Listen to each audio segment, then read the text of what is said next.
All right, so we've got a huge stack of articles here, Yeah. all about Trump and crypto. Yeah. A pretty hot topic right now, isn't it? Absolutely, and I got to tell you, this is one deep dive I'm really excited for. It's fascinating. We're talking politics, finance, and tech all mixed into one. Big story. Oh, yeah, we've got news articles from Reuters, Barron's, Investors Business Daily, Oh, wow. Axios, the New York Post, even Vox, and they're all from March 4th, 2025. So our mission today, Sure. we're going to break down Trump's crypto reserve plan, figure out how the markets are reacting to all of this, and explore how it can impact regulations and, honestly, the entire future of crypto. What do you think? It really is a pivotal moment. We're seeing a major player like Trump, a former U.S. president, stepping into the crypto ring. This isn't just about geeks and techies anymore. It's going mainstream. It's bringing a whole new set of challenges and opportunities to the table. I'm fascinated to see how this all plays out. Okay, so let's unpack this. So according to these articles, Trump is suggesting that the U.S. start holding a strategic reserve of cryptocurrency. Bitcoin, Ethereum, XRP, Solana, Cardano, Wow. the big names. It's almost like he's saying these digital assets should be considered as valuable as the U.S. dollar or even gold, Yeah. which is a pretty bold statement. It's a huge shift in perception, isn't it? You know, a few years ago, the idea of a nation state holding Bitcoin was considered radical, even laughable. It was the realm of cypherpunks and tech enthusiasts. Right. But now it's being seriously considered by political figures, and that's changing the whole conversation around crypto. And the market went absolutely crazy when the news hit. Some of these articles, like Barron's and Investors Business Daily, describe Bitcoin skyrocketing past $70,000, only to plummet soon after. Oh, wow. XRP went through a similar roller coaster. It makes you wonder, what drives these wild swings? Is it just hype, or is there something more at play? There are a few factors at work here. First, you've got what we call whales. These are large investors who hold a significant amount of crypto. They're often quick to react to big news events like this, either buying up assets in anticipation of further price increases or selling off to secure profits. Oh. And that can create huge price fluctuations in a short period of time. So it's almost like a self-fulfilling prophecy. The news creates hype, the whales react, and the price swings wildly, reinforcing the hype. Exactly. But it's not just about the whales. There's also genuine uncertainty about the feasibility of this plan. How would the government even go about buying and storing billions of dollars worth of Bitcoin? Would they do it directly or rely on what we call third-party custodians, basically specialized companies that hold and manage crypto assets? Right. And then there's the big question mark of regulation. How will bodies like the SEC, who are tasked with overseeing financial markets, react to this? All of this uncertainty contributes to the market volatility. And that's not even touching on the potential impact on the traditional financial markets. Reuters mentioned that stocks, bonds, and global indices all took a hit, partly due to Trump's trade policies, which is a whole other can of worms. Oh, yeah. But it makes you wonder, could this uncertainty in traditional markets push even more investors towards Bitcoin and other cryptocurrencies? It's certainly a possibility. If people lose faith in traditional systems, they might start looking for alternative assets that are perceived as less tied to government control or manipulation. Bitcoin, with its decentralized nature and limited supply, could be seen as a safe haven in times of economic turmoil. But that also raises the question, is Bitcoin really a hedge against inflation, as some people claim? That's a great point. I think a lot of people hear Bitcoin is like digital gold and just kind of accept it without really understanding why. Can you break down why Bitcoin is considered a hedge against inflation and how its limited supply plays a role? Sure. Unlike traditional currencies, which can be printed endlessly by governments, Bitcoin has a fixed supply capped at 21 million coins. This means it can't be inflated in the same way, making it potentially more stable in times of economic uncertainty. Right. When governments print more money, the value of each individual unit of that currency decreases, leading to inflation. Bitcoin, on the other hand, is designed to resist this type of manipulation. That makes sense. So instead of a government deciding how much Bitcoin is worth, its value is determined by supply and demand on the open market. Precisely. And that limited supply is a key factor driving the narrative of Bitcoin as a store of value, similar to gold. People are betting that as traditional currencies lose purchasing power due to inflation, Bitcoin's value will hold steady or even increase because its supply is finite. It's fascinating how this one announcement from Trump has thrown a spotlight on such a complex and rapidly evolving space. We've got market chaos, potential benefits for investors, and this whole debate about the role of Bitcoin in a global economy. It's almost like we're watching a financial experiment unfold in real time. Absolutely. And it's an experiment with global implications. The decisions made in the coming months by governments, regulators, and even individual investors could have a lasting impact on the future of finance. But before we get too far ahead of ourselves, let's focus on the immediate challenges and opportunities presented by Trump's proposal. Right. Let's not get lost in the theoretical weeds just yet. We still need to unpack the nuts and bolts of this crypto reserve plan, the logistics, the security risks, the potential for manipulation, and of course the big question, how will regulators respond? All great points. And that's exactly what we'll delve into next. This deep dive is just getting started. Okay, so we've talked about the market chaos and, the whole theory behind Bitcoin as a hedge against inflation. But let's get practical here. How would this crypto reserve actually work? One of the Reuters articles I read really dug into the logistics. Like, would the government actually be buying Bitcoin on exchanges like everyday investors? That's one of the big questions, isn't it? It's not as simple as, just transferring money from a government account to Coinbase and hitting buy. I mean, we're talking about potentially billions of dollars worth of crypto. Right. That kind of volume could send prices skyrocketing, which wouldn't be ideal if the goal is to create a stable reserve. Right.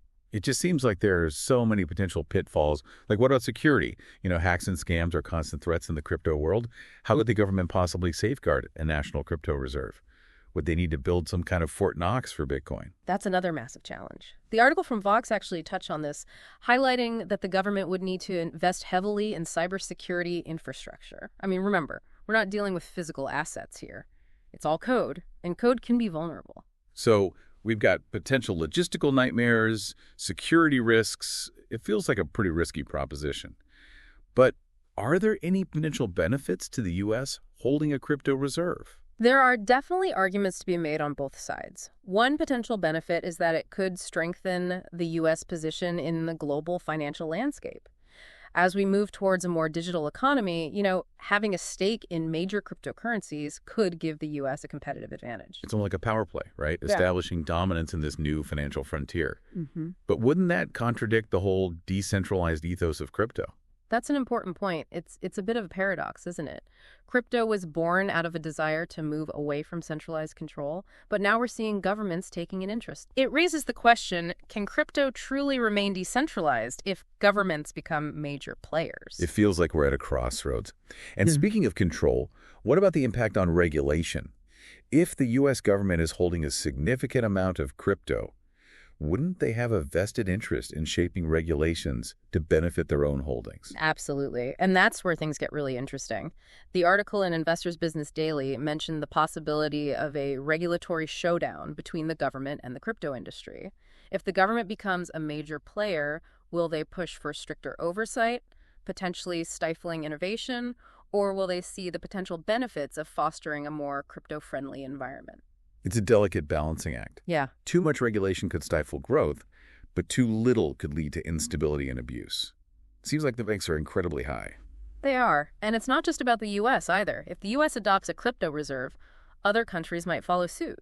We could see a global race to accumulate crypto assets, which would have huge implications for the global financial system. Okay, so we've got potential benefits, major risks, and a whole lot of unanswered questions. But let's shift gears for a second and talk about the everyday investor. Okay. What does all of this mean for someone who's just trying to navigate the crypto world? I think, if we connect this back to the listener, I think the key takeaway is that crypto is officially on the radar of governments and financial institutions. It's no longer a niche asset class. It's part of the mainstream conversation. And that has implications for everyone, even if you don't directly own any crypto. Right. It's like this Trump announcement, regardless of whether the crypto reserve actually happens, has brought crypto into the living rooms of everyday people. They're hearing about it on the news, seeing the price swings, and maybe even wondering if they should be investing. Exactly. And that's where education and critical thinking becomes so important. It's easy to get caught up in the hype, especially when you see headlines about Bitcoin soaring. Yeah. But it's crucial to understand the underlying technology, the risks involved, and the potential impact on your own financial goals. So it's not just about FOMO, fear of missing out. It's about making informed decisions. Right. Based on research and a clear understanding of the potential downsides. Yeah. As well as the potential upsides. Precisely. And that brings us back to some of the concerns raised in these articles. The New York Post, for example, called the initial rally a trap, suggesting that Trump's announcement was intentionally vague, lacking concrete details about implementation and regulation. They saw it as a way to potentially manipulate the market for political gain. Which, if true, raises a whole other set of ethical questions. Absolutely. If political figures are using crypto to further their own agendas, it could erode trust in the entire system.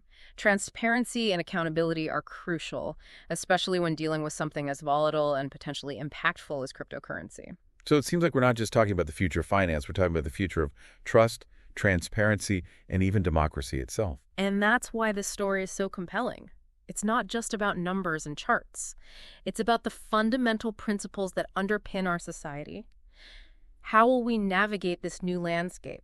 What role will crypto play? These are questions that we'll be grappling with for years to come. It's a lot to process. We've covered a lot of ground in this deep dive. The market reaction, the potential benefits and risks of a crypto reserve, the impact on regulation, and the ethical considerations. What stands out to you as the most significant takeaway so far? For me, it's the realization that crypto is no longer a fringe experiment. Right. It's a force to be reckoned with, and it's changing the world as we know it. Governments, financial institutions, and everyday investors are all trying to figure out how to navigate this new reality, and the decisions made in the coming months will have far-reaching consequences. It's both exciting and a little bit terrifying, isn't it? Yeah. This feeling of being on the cusp of something huge, something that could change everything. Exactly, and that's what makes it so important to stay informed, to keep asking questions, and to engage in thoughtful discussions like the one we're having right now. It really is a pivotal moment for crypto, and honestly for all of us. We've talked about the potential impact on global finance, the regulatory landscape, even the ethics of it all.